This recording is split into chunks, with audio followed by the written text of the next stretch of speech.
Hey guys, welcome back for another episode of the Butterfly Effect podcast. Today we are doing episode 2 of our Wolf Among Us role-playing game hosted by Luke. So Luke, do you want to give us a recap of what happened with episode 1? Absolutely. So previously, Bigby and Toad got a message from Jack that Rose Red was having a party with Mundies and she disappeared. They got to the crime scene. It was covered in blood.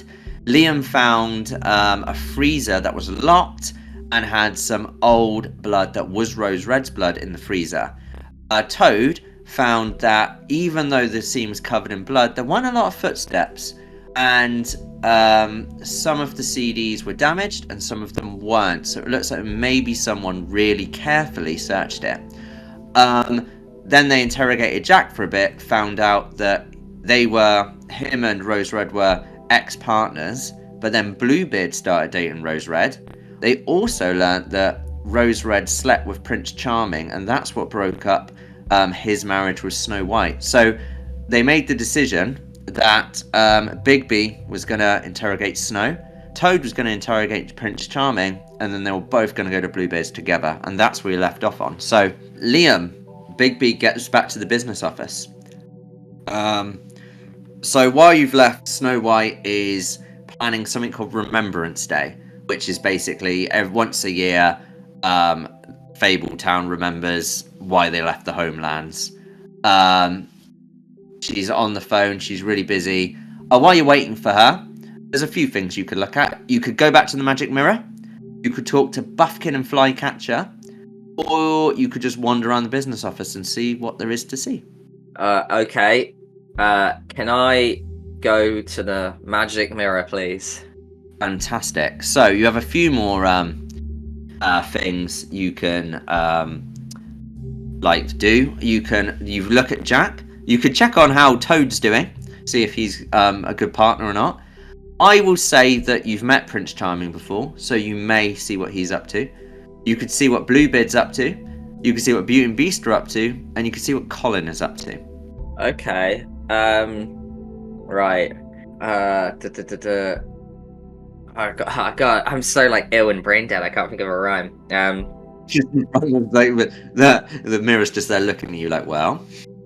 Bear with me while my brain tries to load. Please check up on Toad.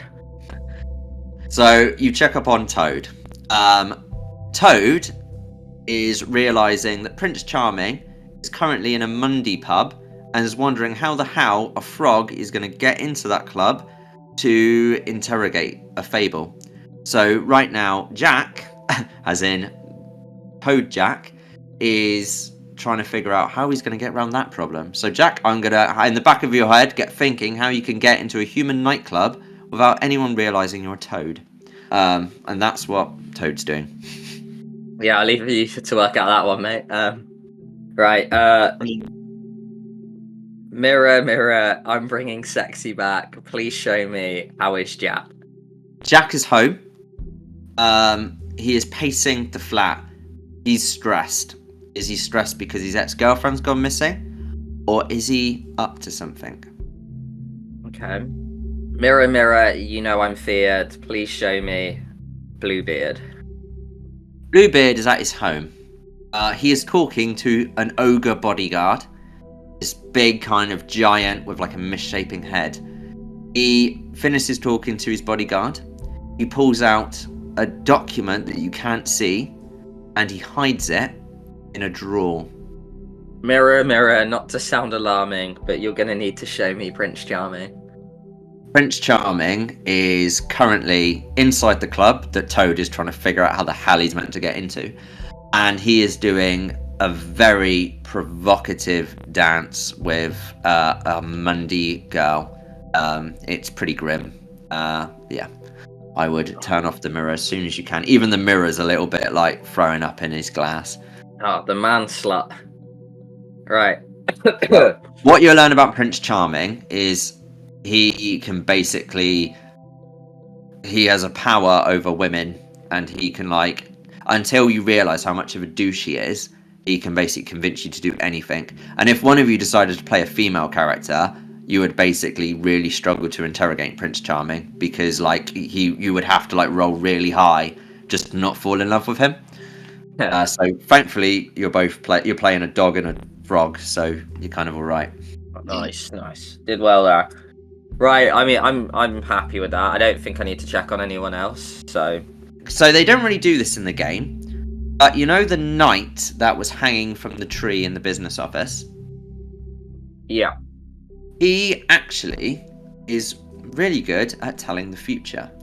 And once per crime, he will give you a prophecy.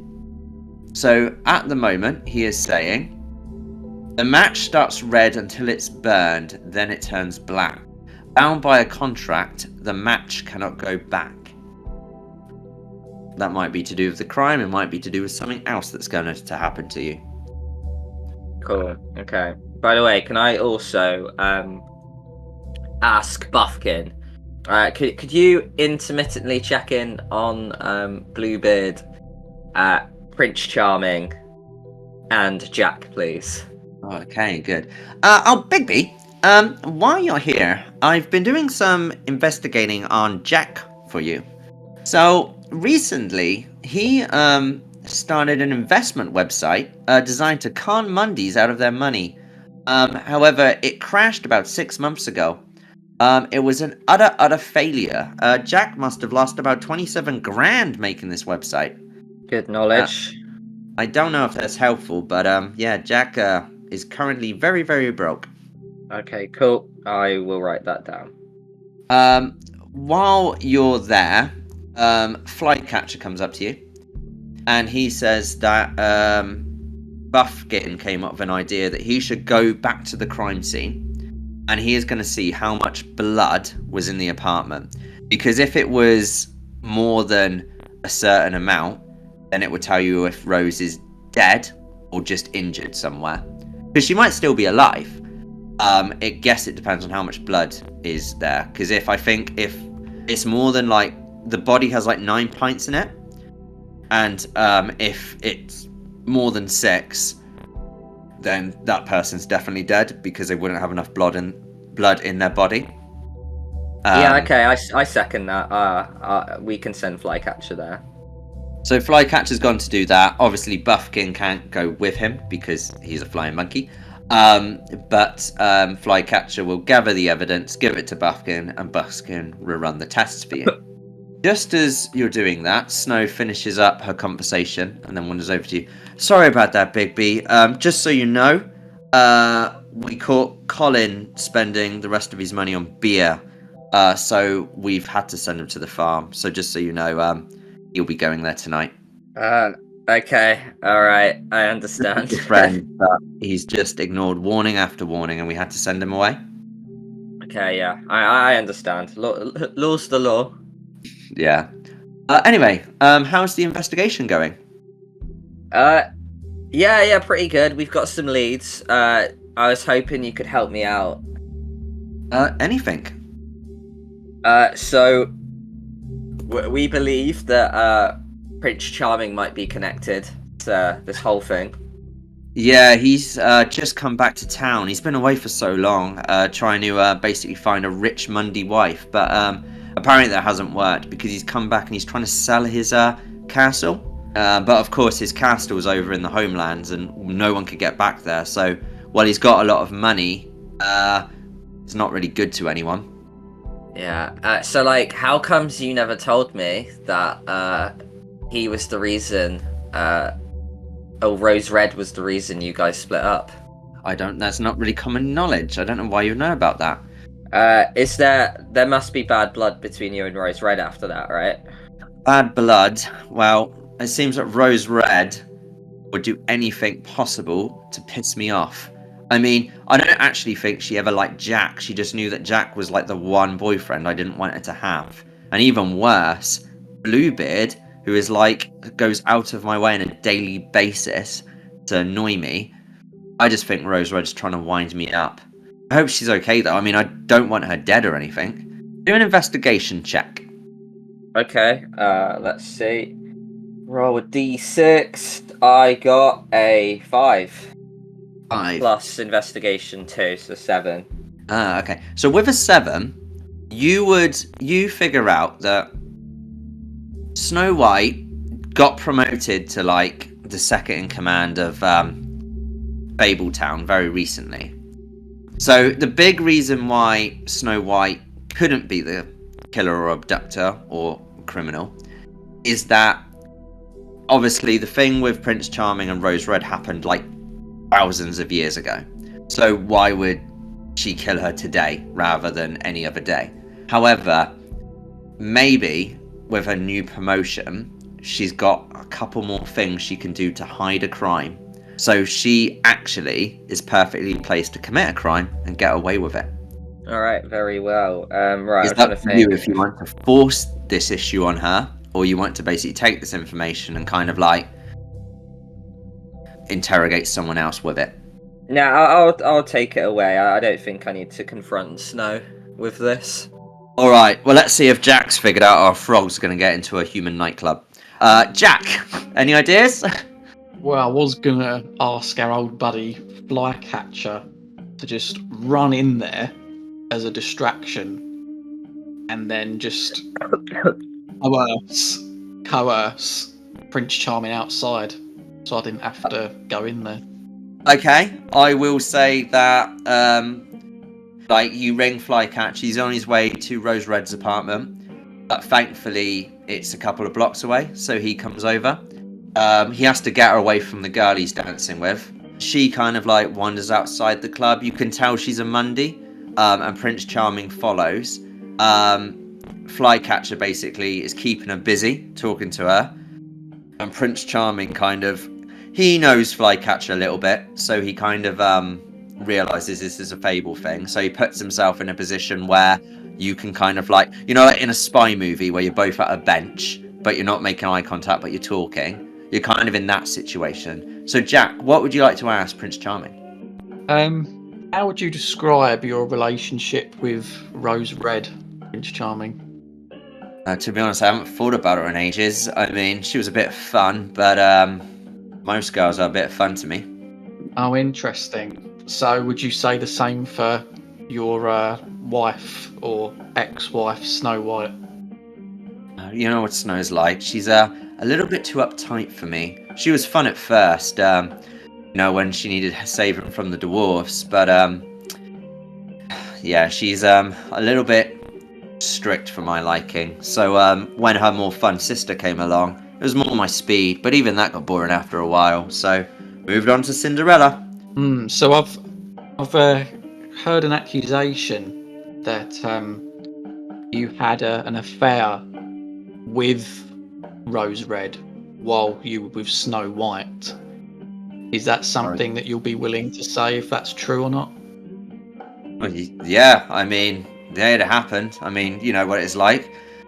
Two sisters, can't really argue with that, can you? You're getting the impression that this guy is like the world's biggest Chad. He acts like James Bond, but like there is like, when it comes to women, it just no respect. Okay, so Jack's story checks out. Okay. So when was the last time that you saw Rose Red? To be honest, I've only just come back into town. I'm trying to sell my castle. I'm thinking I'm going to sell it as a lottery at the Remembrance Ball. So so my castle is over at the homeland, so nobody could get to it because obviously our town was invaded. However, like there's a load of people that are stupid enough to think that one day we might build an army and go back. So I'm trying to sell it to one of those people. So then if we ever do retake the homelands, they'll get my castle. But of course, I can spend the money now in Fabletown and be rich again. My plan is I'm going to sell it as a lottery, so I might get like thousands of people to pay £1 rather than get one person to pay thousands of pounds. And I'm not going to, and I haven't even seen Rose Red in years, so not really sure.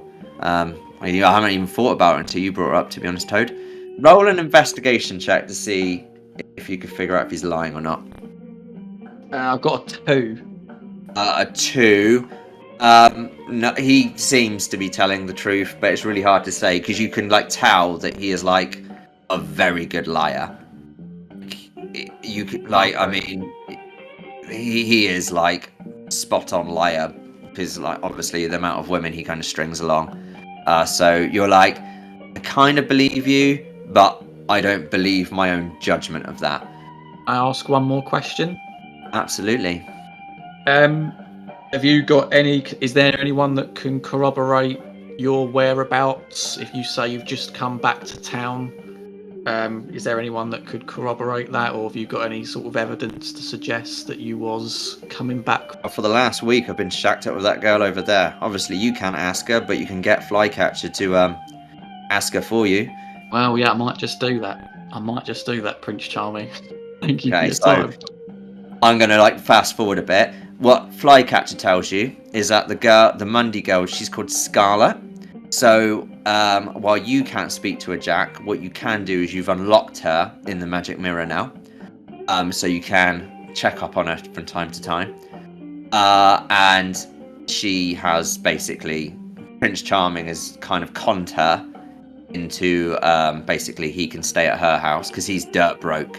And what he basically does is just pick up one night stands to spend the night at their house rather than buying for a hotel.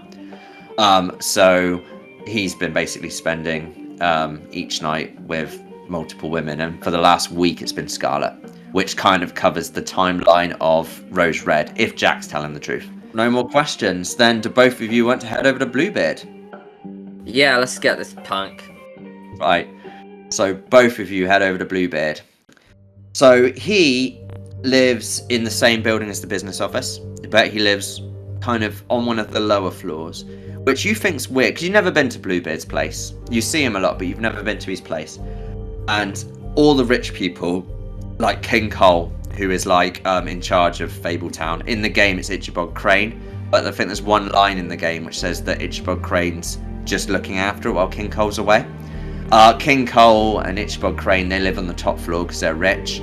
Bluebeard should be on the top floor, but he's actually in the lower floor and he lives in like quite a small apartment, which you think's a bit strange. But then you go and knock on his door, and this little door opens up, and it's like the TARDIS. There's like this giant castle in this little tiny apartment that goes on for ages. I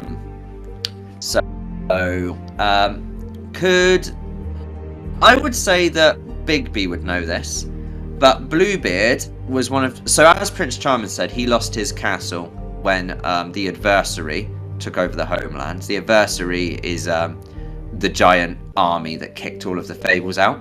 I don't think the game mentioned that, but you'll get a bit more lore in a later scene of this game. They all lost their riches, but a few people kind of, rather than helping fight, they kind of like took their castles and money and went over to Fabletown early, to the human world.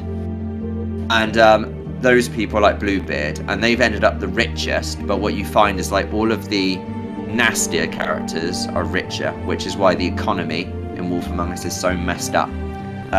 Bit of lore there. Anyway, you're at this castle, and this ogre is basically going to escort you to Bluebeard.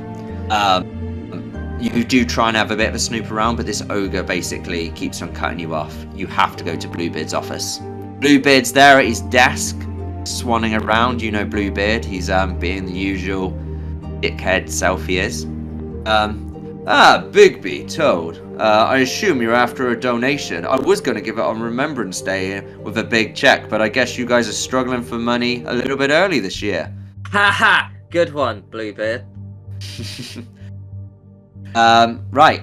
What do you guys want to talk to him about? Bluebeard, we're working a case, and you know how you're an amazing detective? We thought we'd ask, for your guidance. Oh, well. Let's stroke his ego a little bit. So not only do you want my money, you want my advice. Well, I guess I'm pretty much running this town anyway. I might as well help you. Who's the victim? Do you know if a Rose Red at all? Roll an investigation check. Okay. 3 plus 2, 5. Hey, Jack, could you roll on as well, please, just in case you got a little higher? I got a 6. A 6. Oh, my guy. Right. Bigby Wolf doesn't pick this up, but Toad, he's kind of like, Bigby's doing all the talking, like Toad's almost stood back watching for reactions, and he noticed as soon as Bigby said Rose Red, Bluebeard has a flash of anger in his eyes. You've touched a nerve somewhere. But he hides it, which is why Bigby misses it and only Toad catches it. And he's like, yes, I'm familiar with Rose Red. We dated for a while. What about it? We have reason to believe that she might be in trouble, is all. So, yeah, we were just wondering if you'd seen her lately and what your relationship with her now is. I think my relationship with her is none of your business. What do you mean she's disappeared? You could tell now, even Bigby's getting a vibe that his anger is building. Like, you've just hit him with something and he's trying to control his anger but struggling. That's alright, I'm going to piss him off even more. Be like, it's quite a small flat you got here. I thought someone like yourself should be higher up on the floor, mate. I am exactly where I need to be. I don't want to be up at the top where King Cole can always bother me. I've kind of got my own thing going on. Besides, you're the one with the smallest house in the apartment, Bigby Wolf. Oh, fine with it, mate. I'm more than happy, just like you are. Right, also, can I just sort of like check that document he hid in the drawer? Was this in this room now? Yes, in fact, you can see the drawer just behind him. Okay, what are the chances of Toad sneaking and going in there? This is actually one of the reasons, this is one of the benefits you have, because you've gone to him as a team. That is absolutely something you could do. Unfortunately, Liam, you've put your lying as your weakest thing, so you're going to have to roll really high to lie long enough. Okay. Sneak through. So what I need is Bigby to roll you've done this in completely wrong order, guys. Bigby needs to roll a lying check, and Toad needs to roll a strength check to see how well he can sneak to the drawer. Okay, right. I'm starting off with a 6. 6. So Bigby tells, like, basically, Liam, what lie are you going to distract Bluebeard with? I'd be like, oh yeah, I'm going to stroke his ego. I'll be like, yeah, I guess your flat is a lot more impressive than mine. It'd be lovely if I could live somewhere just as cool as this. And Bluebeard, like, he kind of thinks it's a bit weird, but kind of assumes that you're like a bit starstruck by him because he's got that big an ego. Jack, can you roll a strength check, please, and see how well you sneak to the drawer? I rolled a 3. 3 plus 1. What I will say is that you get to the drawer, you get the document, but as you're stepping away, you kind of step on a floorboard, and Bluebeard noticed that you're definitely up to something. So, Jack, you need to roll a lie check, which thankfully you're a little better at, and try and lie your way out of this situation. We just came to your house for some food. We're hungry. I rolled a 3 again. 3, but that's added to the 3 you're good at for lying, so that's enough. What lie are you going to tell Bluebeard, Jack? No, I was just very interested in this painting that you've got on the wall here, Bluebeard. I just wanted to get a closer look. Oh yeah, that is in the Homelands, just before the adversary took it over. I was hunting werewolves, and he looks at Bigby a little bit pointedly. Killed a fair few in my time, and I had this one painted just as I killed it. I hope it wasn't anyone you knew, Bigby. Don't worry about it. Like you're just snapping a pencil. Right. Do you want to confront Bluebeard with the letter, or do you just want to get it out of there and read it back at your office? I reckon we read it back at the office. Yeah. Okay. So you're basically there, like saying, kind of trying to get out of there. Like, oh, thanks. You know what? You've really helped out, even though he hasn't even given you his opinion yet. And then Bluebeard, his anger snaps. You could tell that he's been angry for some time. I think it's unacceptable that Rose Red has gone missing and you're not doing anything about it. I'm going to do something about it. I'm going to pay $1 million to whoever brings me the killer's head. I'm going to put that everywhere, and hopefully that will help clear this matter up quicker. Can I say, that seems like a lot of money to be spending on an investigation, Bluebeard. Has a cat got your tongue there? And I also say that we didn't say that she got killed, Bluebeard. Yeah. We said she went missing. Bluebeard stops, and he's just like, well, if you're going to come all the way over to me with this information, then it's clear that it's been a murder. And about why it's $1 million, I have a document here that would prove it. And he goes to open a drawer. Oh, hang on. Sorry, the document's gone missing. And he goes off to shout at his ogre about where the document is. Right, leave. So you get out of there, Scarfish. Captain Price, we are leaving. Anyway, so you run to, like, thankfully you're in the same building, so you run back to your office and you open up the document, and inside is a marriage contract between Rose Red and Bluebeard. So they were getting married. They weren't just dating, they were engaged. Ooh. There are two bullet points about what Rose Red said had to happen if she was agreed to marry him. The first one is that the engagement would be terminated if Bluebeard told anyone it was happening before they actually got married. So he had to keep it 100% secret. And also, Rose Red wanted £27,000 up front. Oh, I've clocked it. Right, Liam's just noticed a big clue. Liam, would you like to share with Toad? Did you say 27k? 27k. That is the exact amount on my notepad here that Jack lost from that business scheme that failed. So I'm going to end the episode there with that big clue, and I'm going to let you guys try and figure out what that means.